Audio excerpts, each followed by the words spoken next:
Bismillahirrahmanirrahim. Assalamualaikum warahmatullahi wabarakatuh.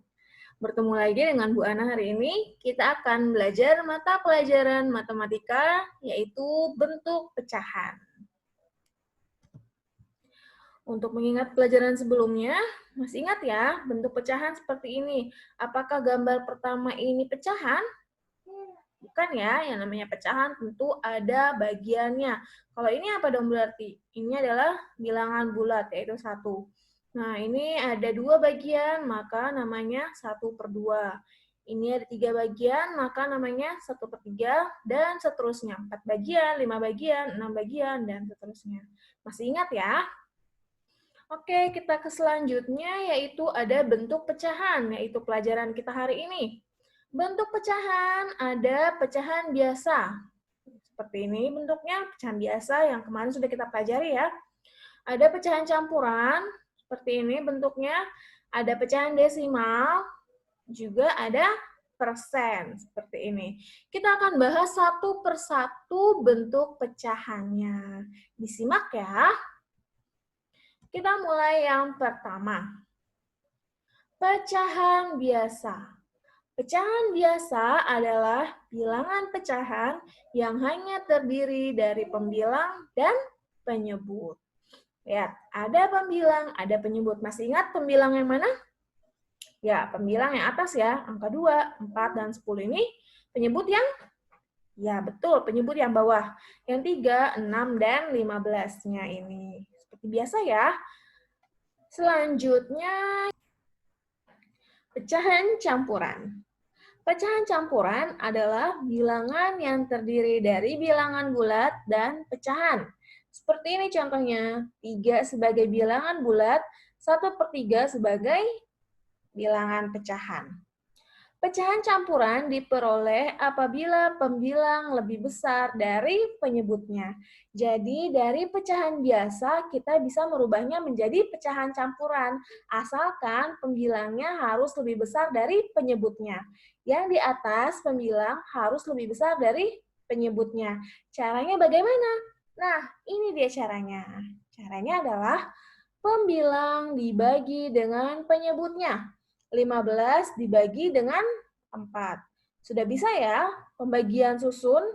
Nah, seperti ini. 15-nya ada di dalam, 4-nya ada di luar. 4 dikali berapa yang mendekati 15? Betul, 4 dikali 3 mendekati 15, yaitu 12. 15 dikurang 12 sama dengan 3. Nah, kalau seperti ini bagaimana? Ya, kalau seperti ini udah deh selesai. Caranya, menjadikan pecahan campuran, hasil pembaginya, 3 ini dijadikan sebagai bilangan bulatnya. 3-nya sebagai bilangan bulat yang di atas, 3 di bawah, sisanya sebagai pembilang, pembaginya tetap sebagai penyebut.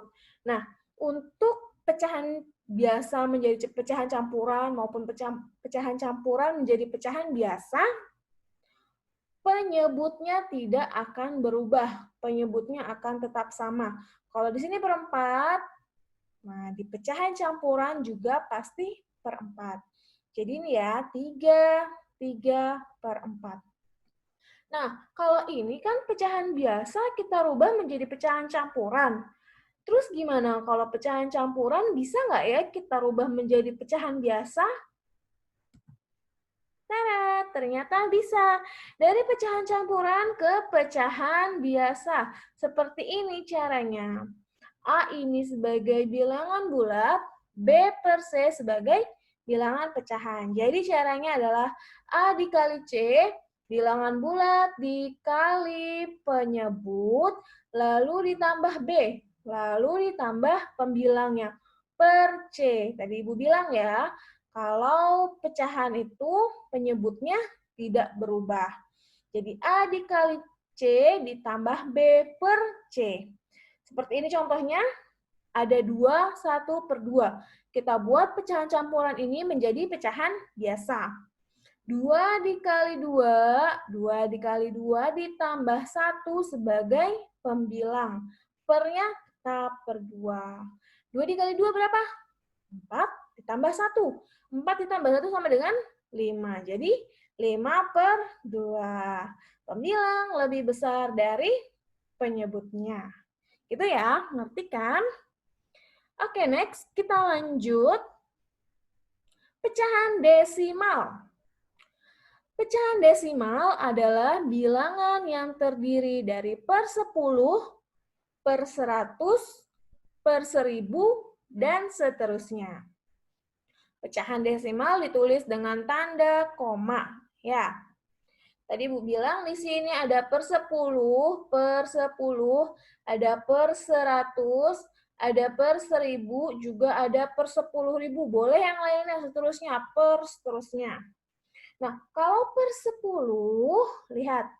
Per 10 itu nolnya ada berapa? 10 itu nolnya ada 1. Maka ini di belakang koma ada satu angka. Satu angka berarti dia per 10. Kalau dua angka berarti per 100. Iya, karena per 100 itu nolnya ada 2. Maka di belakang koma ada 2 angka. Kalau per 1000 di belakang koma ada 3 angka. Per 10.000 di belakang koma ada 4 angka. Gitu ya, ngerti ya? Nah, ini nih contohnya nih, nilai tempat dari pecahan desimal. 0 ini sebagai apa? Sebagai satuan. Koma ini sebagai lambangnya desimal. 1 ini sebagai apa tadi? Di belakang koma 1 per 10. Selanjutnya ini kalau di belakang angka 2 berarti per 100-nya. Terus kalau kayak gini dibacanya bagaimana? Kalau ini berarti dibacanya 12,3. Kalau ini dibacanya 1,23. No, salah. Kalau ini bukan 23, tapi tetap dibaca 1,23. Bukan 23. 1,23. Kalau ini gimana dong? 0,123. Bukan 0,123. Salah ya. 0,123. Kalau yang ini gimana dong? Ini dibacanya 0,0123. Kalau ini dibacanya berarti 0,18. Ngerti ya? Oke, kita lanjut ke persen. Persen. Persen adalah bentuk lain dari pecahan berpenyebut 100. Persen ditulis dengan lambang nih, lambangnya persen ya. Per 100, dia tuh cuma per 100 kalau persen. 5/100 berarti 5%. 7/100 berarti 7%. 10/100 berarti 10%. Ini lambangnya persen. 45% setara dengan 45/100. Terus kalau 50% berarti berapa? 50% sama dengan 50/100. 70%. 70/100. Mudah ya membacanya. Selanjutnya ada tugas dari Ibu. Silahkan dibuka buku LKS-nya halaman 10. Buku LKS halaman 10, ayo berlatih. Kerjakan dari nomor 1 sampai nomor 5. Di buku tulis, gunakan caranya juga ya. Setelah menyimak video ini bagaimana? Sudah lebih mengerti kan? Terima kasih sudah mendengarkan. Kurang lebihnya Ibu mohon maaf. Wabillahi taufiq wal hidayah. Wassalamualaikum warahmatullahi wabarakatuh.